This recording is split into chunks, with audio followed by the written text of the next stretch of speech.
오늘은 자신의 가치를 발휘하는 성도, 우리 성도에게는 가치가 있다는 거지요. 가치가 있으면 그 가치에 합당한 또 열매도 필요한 것이고 또 그 역할을 감당해야 열매가 올 것입니다. 자, 우리는 과연 어떤 사람인가를 함께 나누고 싶어요. 자, 먼저 그 유머 하나를 제가 던지고 싶은데, 유머 가운데도 기껏 웃긴다고 했는데 안 웃긴 유머가 있죠. 이걸 우리는 썰렁하다, 썰렁한 유머다 그래요. 자, 썰렁한 얘기 한번 먼저 해볼까요?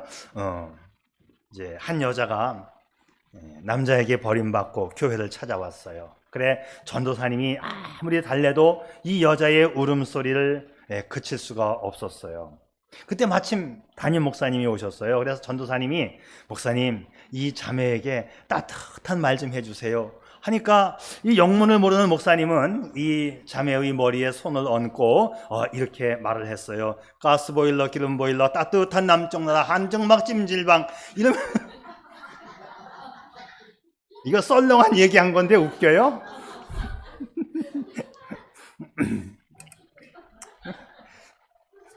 작전이 실패했어요, 그러면.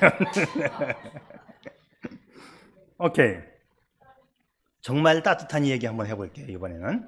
아까는 썰렁한 이야기였고. 의사 가운데 장기리어 박사가 운영하는 이 청십자 병원이 있었는데요. 한 농부가 이 병원에 입원을 했습니다. 이거 싫어합니다. 이 농부는 워낙 가난해서 치료를 끝내고 입원비가 밀려서 이제 퇴원을 못하고 있는 상황이었어요.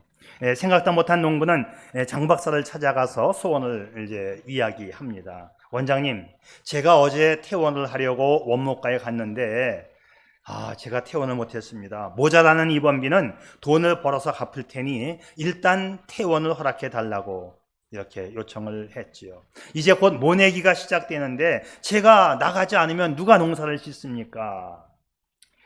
자, 농부의 사정을 들으면서 생각에 잠겨있던 이 장 박사가 입을 엽니다. 밤에 뒷문을 열어놓을 테니까 도망가세요.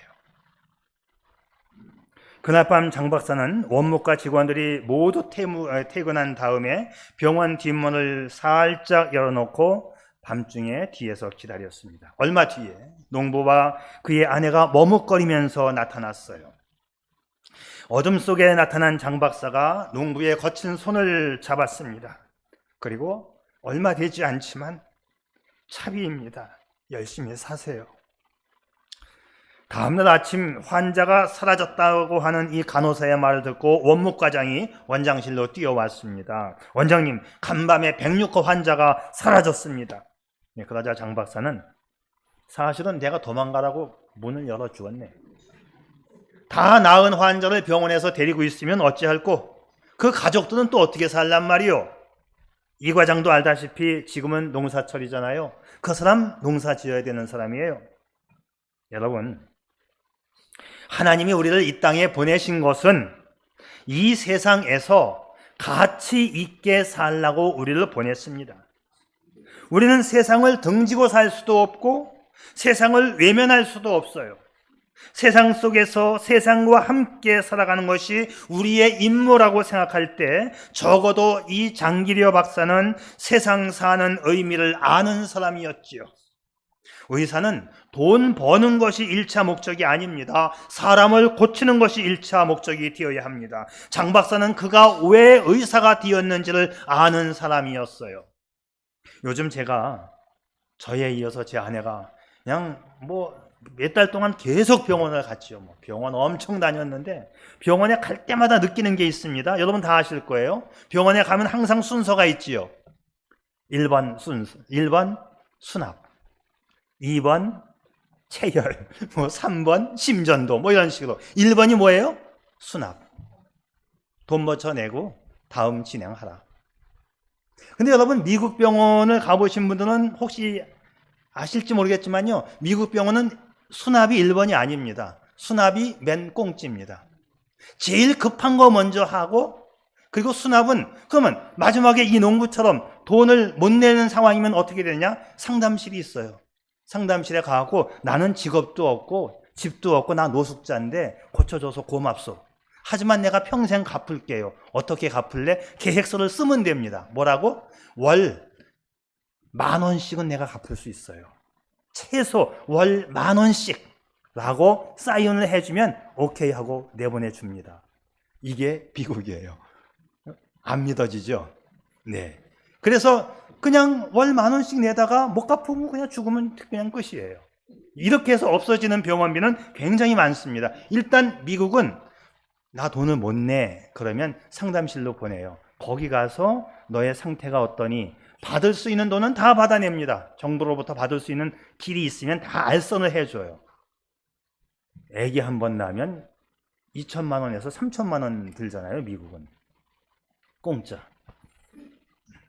예림이 공짜, 형남이 공짜. 물론 형남이 때는 뭐 집사님이, 의사 집사님이 내가 다 그냥 공짜로 해줄게요 해서 또 한 것도 있지만, 또 병원비는 또 병원 내야 되잖아요. 자, 상황 이야기를 하게 되면 정부로부터 받을 방법을 말해주고, 받을 방법이 없으면 너 어떻게 낼래? 나 한 달에 나 $100씩 내가 내볼게.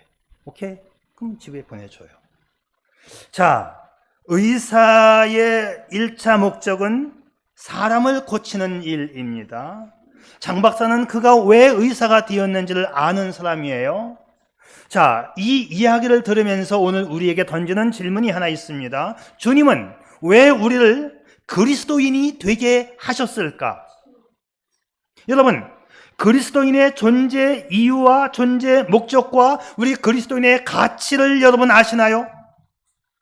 예수님께서 오늘 우리에게 주시는 메시지가 있습니다. 바로 그리스도인의 가치입니다. 예수님은 우리가 세상에서 얼마나 가치 있게 살아야 하는지를 말씀해 주고 있는데요. 오늘 13절의 말씀을 보겠습니다. 너희는 세상의 소금이다. 너희는 세상의 빛이다. 우리의 신분과 가치와 역할을 분명하게 말씀해 주고 있어요. 짧은 메시지이지만 세상의 소금, 세상의 빛. 그냥 소금이 아니고 그냥 빛이 아니고 세상에서. 여러분, 성도는 소금의 가치와 역할을 지녔습니다. 예수님께서 너희는 세상의 소금이다라고 말씀하시는데 그 의미는 과연 뭘까요? 옛날에 소금은 일상생활에서 매우 가치 있는 필수품이었죠. 냉장고가 없던 시절 음식을 보관하려면 소금에 절여서 보관했습니다. 또 음식의 맛을 내리면 소금이 반드시 필요했습니다. 우리는 소금 없는 생선회를 먹는다고 생각해 보세요. 이 가히 상상이나 됩니까? 여러분, 소금 없이 설렁탕을 먹는다고 생각해 보세요. 소금은 우리 생활에 필요한 절대적인 가치를 지니고 있습니다. 그래서 로마에서는 군인들에게 월급을 줄 때에 소금 덩어리로 주었어요. 그러면 이 소금을 가지고 나가서 다른 물건과 바꿀 수 있기 때문이지요. 이처럼 이 소금은 돈이고 생명이고 국가 경쟁력의 상징이었어요. 그래서 때로는 이 소금 때문에 소금 전쟁이 벌어지기도 했습니다. 로마 시대 때 이 소금은 태양 다음으로 중요한 것이었어요. 소금은 절대적인 가치를 지니고 있다 이 말이지요. 혹시 여러분들 가운데 그 사운드 오브 뮤직이라고 하는 영화를 보신 적이 있어요? 네, 사운드 오브 뮤직. 발음을 잘 하셔야지 사운드 오브 뮤직을 잘못 발음하면 사운드 다운 뮤직에 이렇게 발음할 수 있어요. 여하튼 사운드 오브 뮤직. 여기 아주 저는 엄청나게 많이 봤어요. 이거를 어렸을 때에 예레미야를 꼼짝 못하게 만들려면 이것만 틀어주면 알아듣는지 뭐 어렸을 때부터 계속 이 텔레비전 앞에서 이것만 보고 있어요.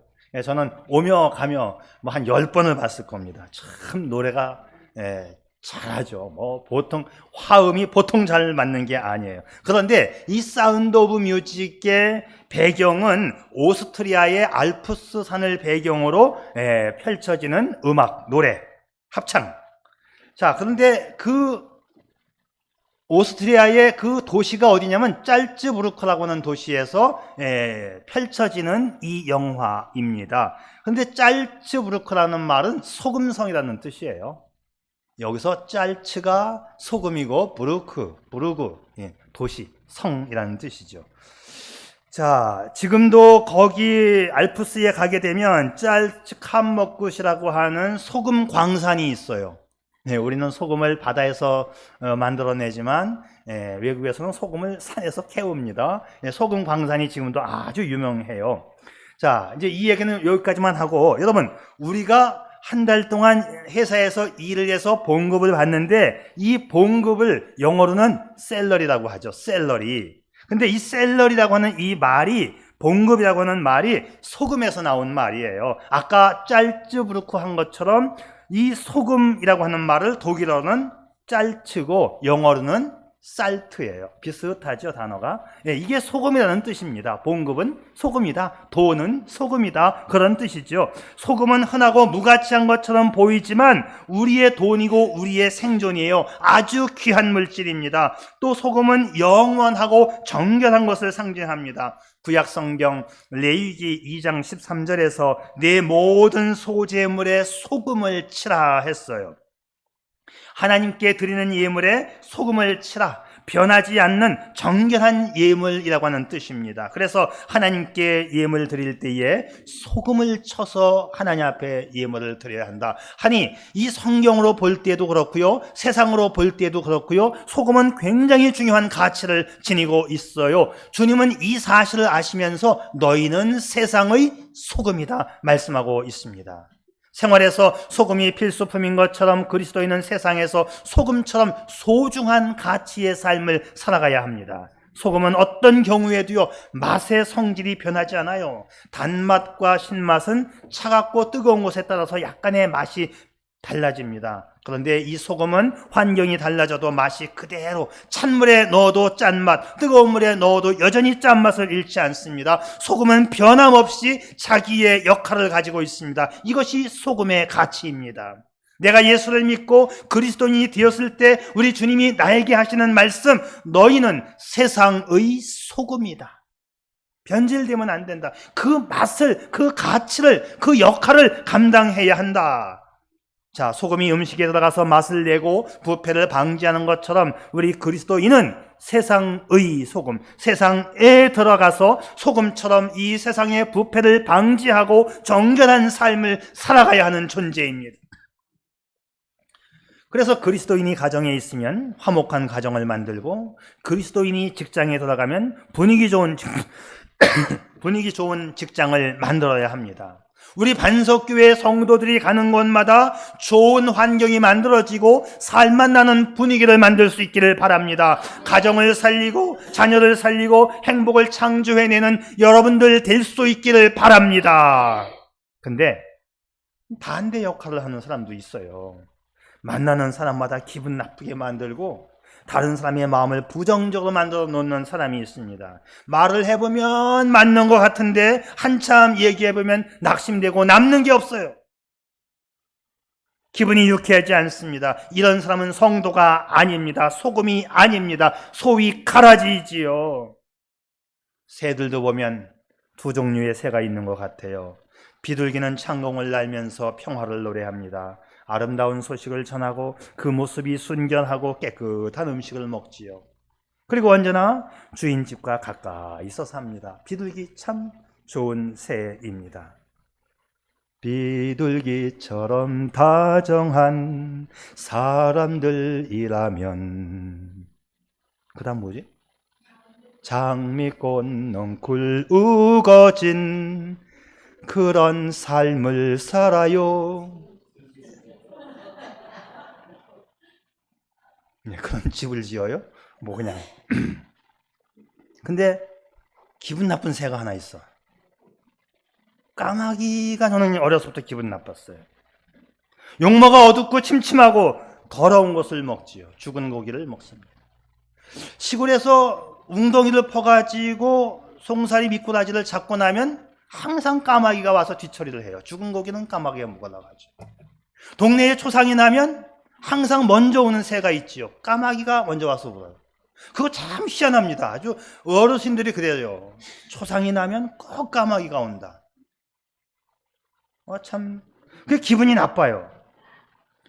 까마귀처럼 불길한 사람들이라면 불길한 미움, 불행한 그런 삶을 살아요. 아이, 기분 나빠.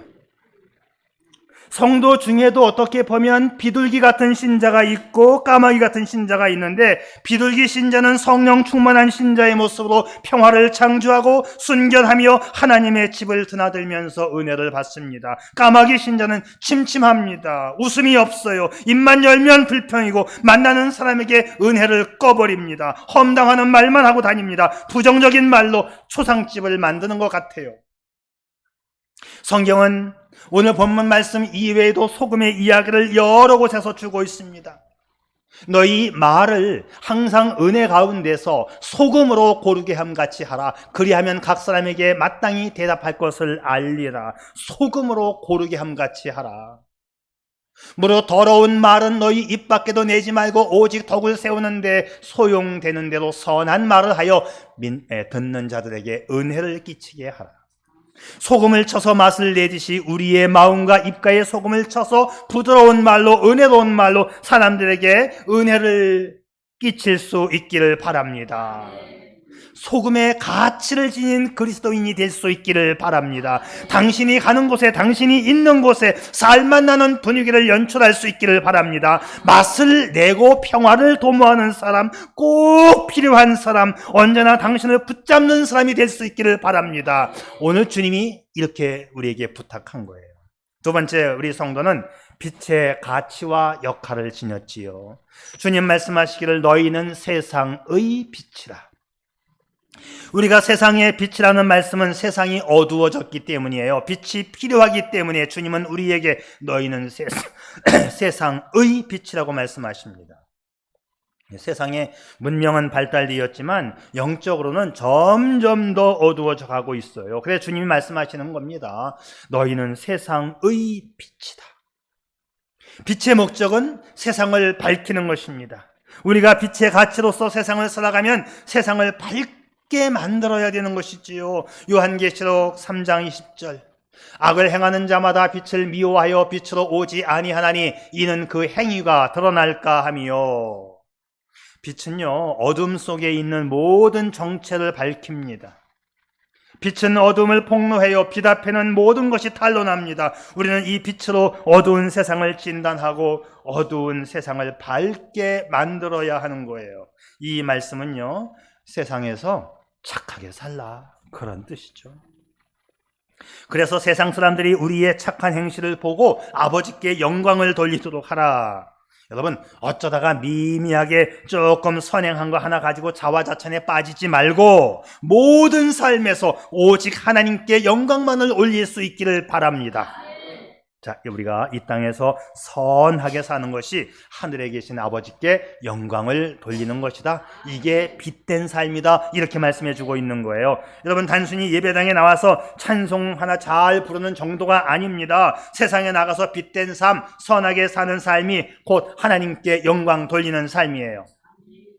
사실요, 세상 사람들은 기적을 보고 믿는 경우가 그렇게 많지 않아요.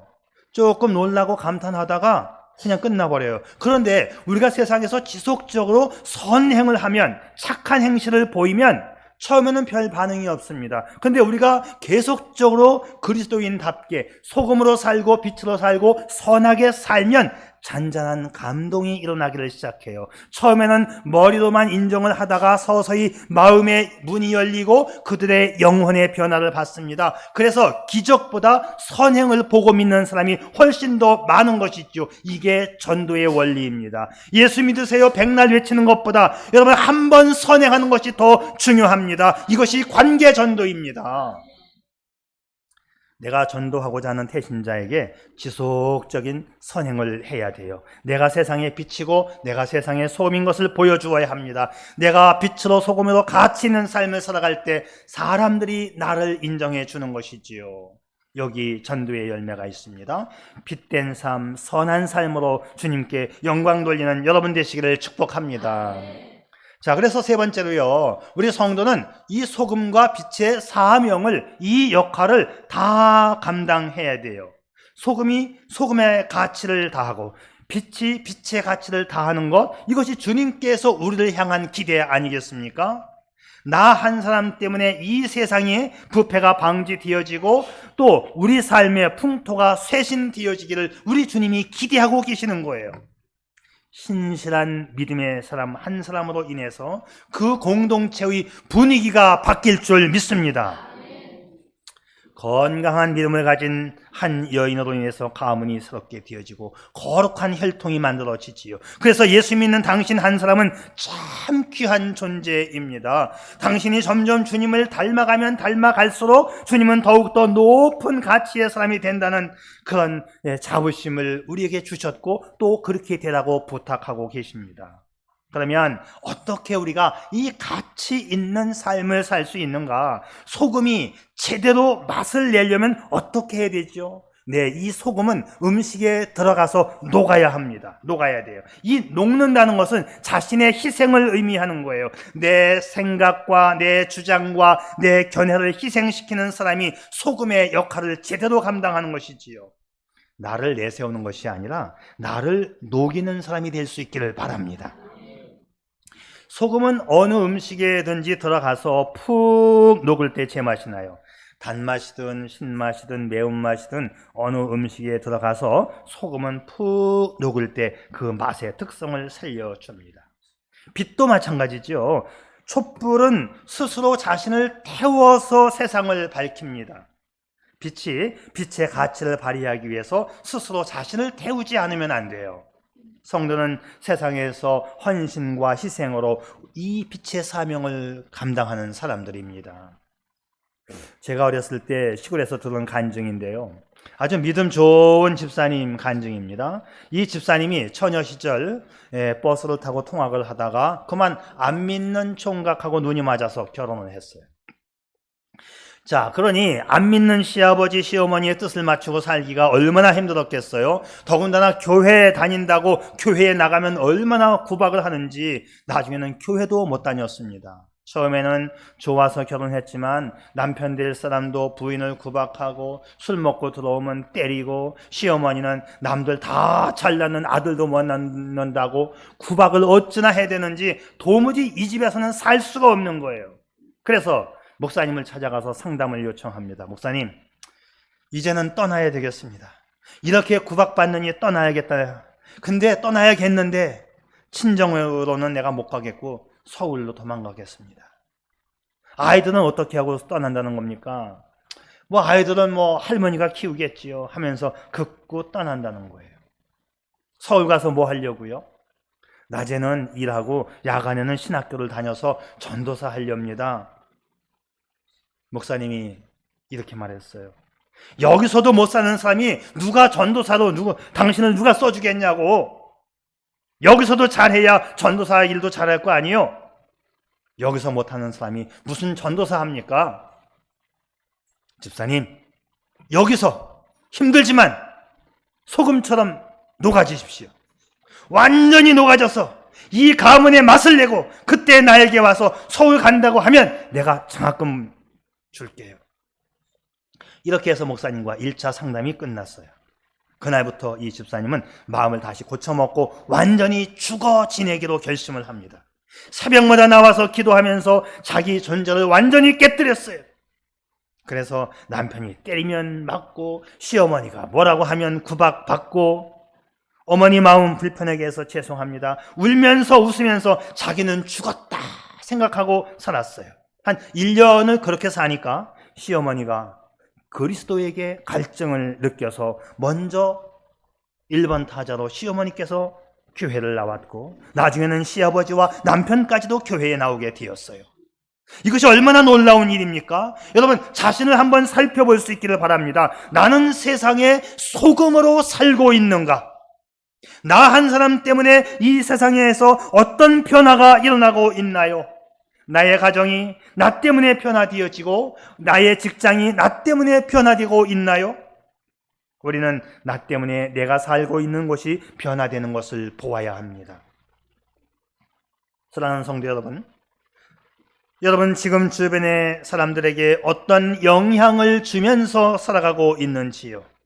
성경은 말합니다. 당신은 세상의 소금이다. 세상의 빛이라.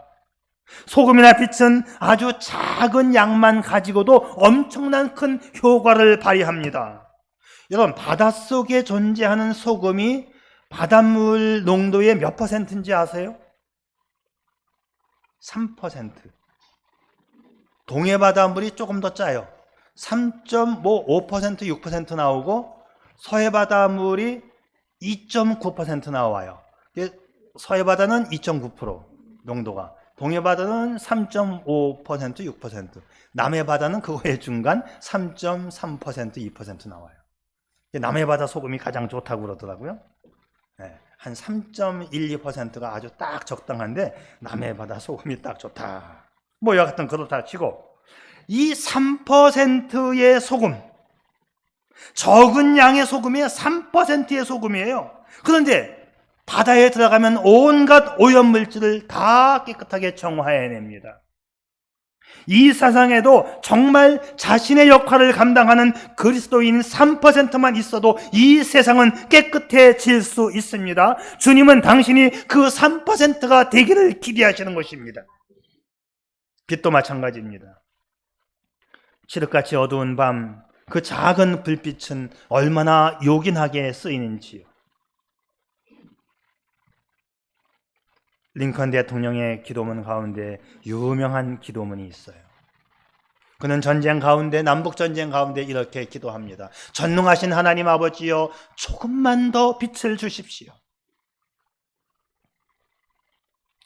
남북전쟁을 할 때 폭우가 쏟아지는 이 칠흑 같은 어두운 밤을 맞이했다고 해요. 도저히 전쟁을 치를 수가 없고 앞으로도 나갈 수가 없는데 간혹 멀리서 번개가 치면 여기구나. 그 반짝할 때 그 보는 그 불빛, 그래서 그 번개 불빛 때문에 한 발자국의 발을 옮기면서 링컨은 그 작은 불빛의 고마움과 작은 불빛의 위력을 알았다는 것이지요. 그래서 하나님 앞에 간절히 기도했다는 겁니다. 전능하신 하나님 아버지여, 조금만 더 빛을 주십시오.